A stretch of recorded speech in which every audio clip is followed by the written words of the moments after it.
अस्सलाम वालेकुम students, this is Mohammad याकूब। मैं कॉन्सेप्ट एकेडमी के रेफरेंस से एज अ बायोलॉजी टीचर बात कर रहा हूँ।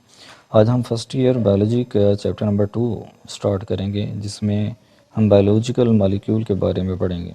जो आज के हमारे टॉपिक ऑफ स्टडी है, उसके अंदर हम बायोकेमिस्ट्री की डेफिनेशन और इसके इंपॉर्टेंस के बारे में पढ़ेंगे। साथ ही साथ मेटाबॉलिज्म क्या होता है, what is the coordinated inter convergence of the metabolism, इसके बारे में पढ़ेंगे।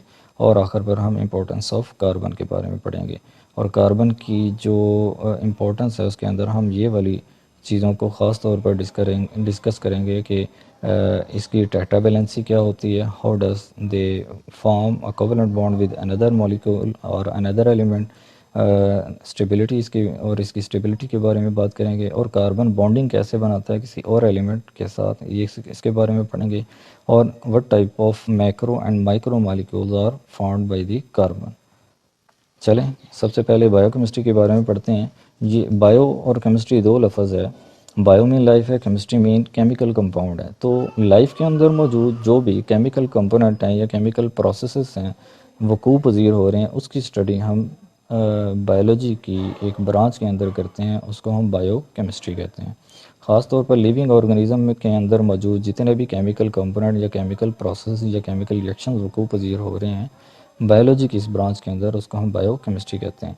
तो क्यों ये बायो केमिस्ट्री की स्टडी की ज़रूरत पड़ी है, उसका बेसिक नॉलेज अगर बायो केमिस्ट्री का हमारे पास नहीं होगा तो हम बायोलॉजी को अंडरस्टैंड नहीं कर पाएंगे। क्योंकि बहुत सारे रिएक्शंस लिविंग ऑर्गेनिजम्स के अंदर ऐसे होते हैं, केमिकल रिएक्शन या बायोकेमिकल प्रोसेसेस, जिसको अंडरस्टैंड करने के लिए हमें बायोकेमिस्ट्री की स्टडी करनी पड़ती है। फॉर एग्जांपल, जितने भी लिविंग ऑर्गेनिज्म है वो सारे के सारे केमिकल कंपाउंड से बने हैं, चाहे वो ऑर्गेनिक हैं चाहे वो इनऑर्गेनिक हैं। और साथ ही साथ जितने भी फंक्शन उसके अंदर परफॉर्म हो रहे हैं, चाहे वो फोटोसिंथेसिस है, रेस्पिरेशन, डाइजेशन है या मस्कुलर कंट्रक्शन है, ये भी सारे के सारे बायोकेमिकल प्रोसेस हैं। तो इस वजह से हमें बायोकेमिस्ट्री का मुताला करना बहुत ज़्यादा ज़रूरी है।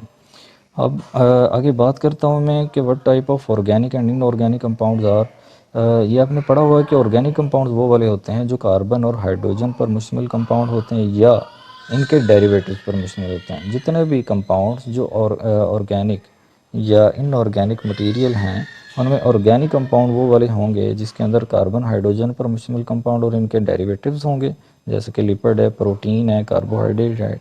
और इनऑर्गेनिक पार्टिकल्स वो वाले होंगे जो कार्बोहाइड्रेट के अलावा, यानी कार्बन और हाइड्रोजन पर मुश्तमिल सब्सटेंसेस के अलावा, जैसे कि कार्बन डाइऑक्साइड है, एसिड है, बेस है, सॉल्ट्स वगैरह हैं।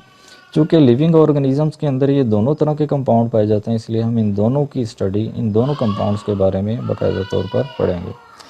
ओके, आगे बात आती है कि व्हाट इज़ मेटाबॉलिज्म। जितने भी लिविंग ऑर्गेनिज्म हैं उनके अंदर हम एक रिएक्शन को डिस्कस नहीं करेंगे, हम टर्म बोलते हैं जिसको मेटाबॉलिज्म कहते हैं। मेटाबॉलिज्म एक्चुअली में कुछ केमिकल रिएक्शंस टेकिंग प्लेस होते हैं, चाहे वो एक सेलुलर लेवल पर हो, चाहे वो एक ऑर्गन लेवल पर हो, तो उसको हम मेटाबॉलिज्म कहेंगे। मेटाबॉलिज्म एक्चुअली में दो लफ्ज़ों का मजमूआ है, जिसके अंदर एनाबॉलिक और कैटाबॉलिक रिएक्शंस दोनों साइमल्टेनियसली प्रोसीड हो रहे होते हैं।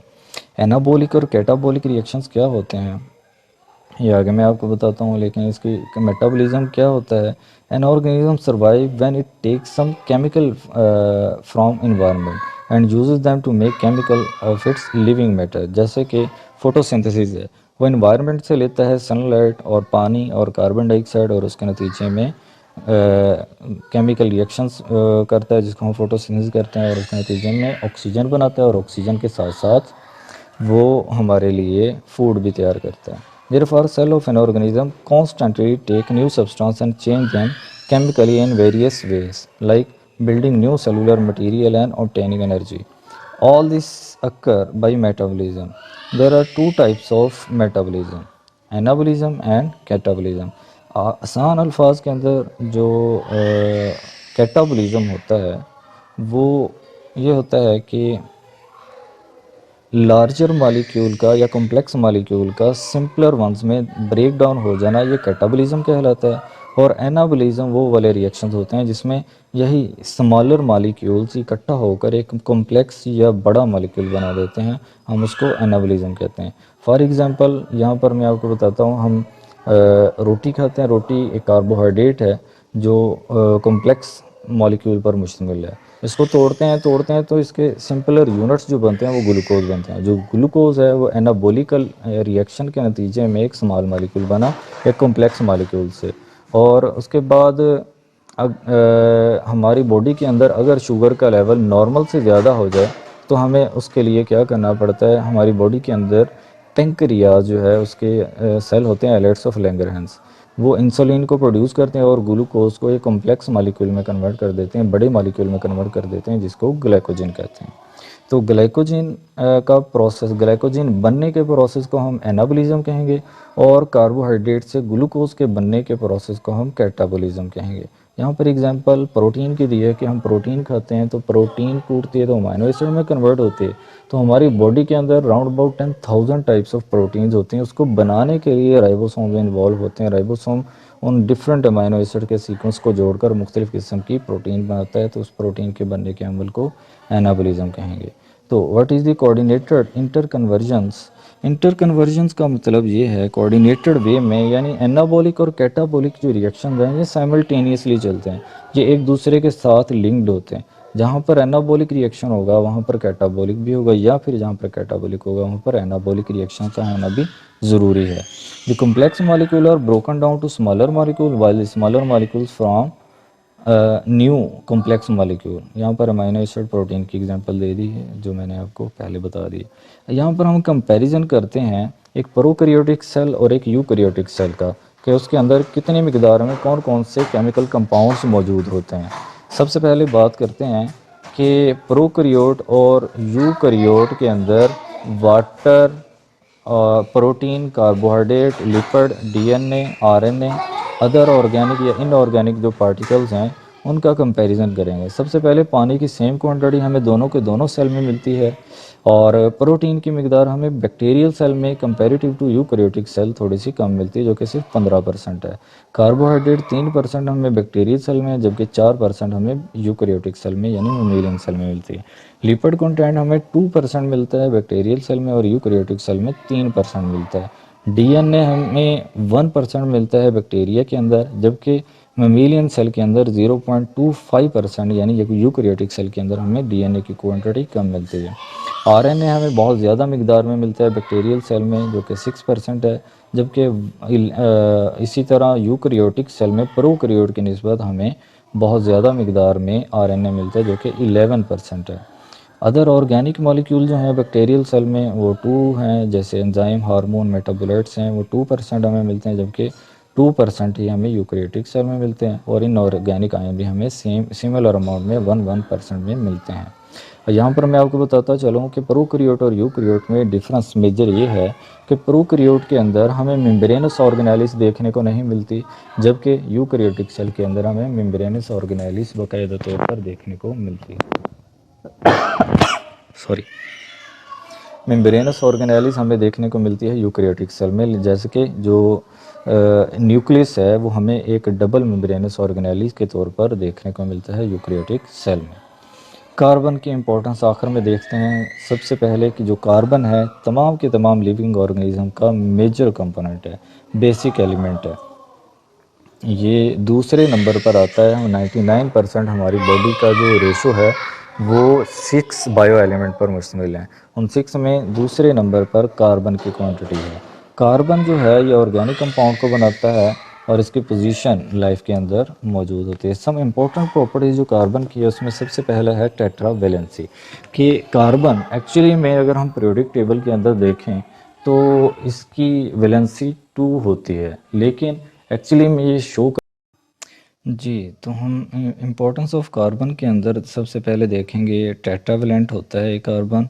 टेट्रावेलेंट के तौर पर ये बेसिकली कार्बन जो है वो ख़ुद शो करता है, इसकी वैलेंसी 2 होती है, लेकिन ये शो 4 वैलेंसी करता है, यानी टेट्रा वेलेंट के तौर पर एक्ट करता है। अपने अंदर 4 एटम को समाने की सलाहियत रखता है। एटम या रेडिकल के साथ 4 की तरह से बॉन्ड बना सकता है, और जो बॉन्ड बनाता है वो मोस्टली कोवलेंट बॉन्ड बनाता है। कोवलेंट बॉन्ड वो वाले बॉन्ड होते हैं जिसमें 2 एलिमेंट आपस में इलेक्ट्रॉन शेयर करके बॉन्ड बनाते हैं, और ये स्ट्रॉन्गेस्ट बॉन्ड होता है। When an electron pair is shared between 2 atoms like single covalent bond is formed. For example covalent bond जो हाइड्रोजन गैस बनती है उसमें hydrogen to hydrogen covalent bond बनता है। Carbon can react with many other element to form covalent bond. Stability कैसे create करता है, ये टेट्राहेड्रॉन स्ट्रक्चर बनाता है, 4 कोनों वाला स्ट्रक्चर बनाता है और वो सिमेट्रिकल बनाता है, जिसके नतीजे में इसकी स्टेबल कन्फिगरेशन बनती है और ये स्टेबिलिटी की वजह से ही फेवरेबल एलिमेंट है तमाम की तमाम ऑर्गेनिक या सेलुलर मटेरियल को बनाने के लिए। कार्बन जो बॉन्ड बनाता है मुख्तलिफ़ किस्म के एलिमेंट के साथ, उसमें कार्बन टू कार्बन बॉन्ड बनता है जिसको वो स्केलेटल ऑफ ऑर्गेनिक मॉलिक्यूल कहते हैं, या रिंग फॉर्म में या अनब्रांच शक्ल में या ब्रांच शक्ल में। ये 3 स्ट्रक्चर हैं जिसके अंदर ये ब्रांच शक्ल में या अनब्रांच में या रिंग स्ट्रक्चर की फॉर्म में ये हमें नाइट्रोजनियस बेसिस में नज़र आता है, या हमें फैट्स की सूरत में या प्रोटीन की सूरत में हमें ये कार्बन की एक लंबी चेन देखने को मिलती है। कार्बन टू हाइड्रोजन जो बॉन्ड बनता है ये नॉर्मली इस्तेमाल होता है ये वाला बॉन्ड एनर्जी के तौर पर। जब ये टूटेगा तो उसके नतीजे में बहुत ही पोटेंशियल सोर्स ऑफ एनर्जी हमें हासिल होगी। कार्बन टू ऑक्सीजन जो बॉन्ड बनता है ये normally carbohydrate to carbohydrate bond बनता है जिसमें कार्बन टू ऑक्सीजन बॉन्डिंग होती है और जिसको ग्लाइकोसाइडिक लिंकेज भी कहते हैं। और पेप्टाइड बॉन्ड तब बनता है जब कार्बन नाइट्रोजन के साथ बॉन्ड बनाता है और ऐसी लिंकेज बनाता है जिसमें एक अमीनो एसिड दूसरे अमीनो एसिड के साथ लिंक होता है कार्बन टू नाइट्रोजन। फिर आखिर में बात करते हैं कि मैक्रो मॉलिक्यूल बनाता है और माइक्रो मॉलिक्यूल बनाता है। मैक्रो मॉलिक्यूल के अंदर वो वाले मॉलिक्यूल्स आ जाएंगे जिसमें सेलुलोज फैट्स प्रोटीन्स वगैरह हो जाती हैं। इनको बनाने के लिए भी कार्बन इन्वॉल्व होते हैं, मोस्ट कॉम्प्लेक्स ऑर्गेनिक मॉलिक्यूल्स होते हैं। और इनका इस्तेमाल कहाँ कहाँ पे होता है, 2 पर्पसेस के तौर पर हम इसको इस्तेमाल करते हैं। सेल मेम्ब्रेन के बारे में आगे जाकर हम पढ़ेंगे जिसमें cell membrane fluid mosaic model में या हम ये पढ़ेंगे कि लिपिड बाई लेयर है जिसके अंदर प्रोटीन एम्बेडेड है। जो लिपिड बाई लेयर है वो फैट की है और जो फैट है उसका एक हाइड्रोफोबिक रीजन होता है और एक हाइड्रोफिलिक होता है। हाइड्रोफोबिक का मतलब ये होता है कि वाटर रिपेलिंग है। वाटर रिपेलिंग रहेगा तो सेलुलर स्ट्रक्चर जो है वो बरकरार रहेगी। इसी तरह storage of the small molecule, macro molecule serve करता है बड़े बड़े मॉलिक्यूल को इकट्ठा करने में। जैसे कि मैंने पहले एग्जांपल दी ग्लाइकोजन की, ग्लूकोज को इकट्ठा करके एक कॉम्प्लेक्स मॉलिक्यूल बनाया जाता है जो कि एक ग्लाइकोजन है। इसी तरह अमीनो एसिड को इकट्ठा करके प्रोटीन बनाई जाती है जो कि एक एनर्जी का बहुत अहम सोर्स है। इस तरह फैटी एसिड है। माइक्रो मॉलिक्यूल की बात करें तो वो फौरी तौर पर एनर्जी फ्राहम करने के लिए हमारे पास जो मॉलिक्यूल होते हैं वो माइक्रो मॉलिक्यूल कहलाते हैं। जैसे ग्लूकोज है, अमीनो एसिड है, फैटी एसिड है, सोर्सेज ऑफ एनर्जी। ये some small molecules are very unstable and immediately broken down to release energy, जैसे कि एटीपी है। हमें जहाँ पर भी फौरी तौर पर एनर्जी की ज़रूरत पड़ती है वो हमें एटीपी की फॉर्म में मिलती है, एडिनोसिन ट्राइफॉस्फेट। इसमें से एक फॉस्फेट डिटैच होता है तो उसमें से 7.3 किलो कैलोरी एनर्जी हमें फौरी तौर पर हासिल होती है। Such a substance is immediate source of energy for cell metabolism.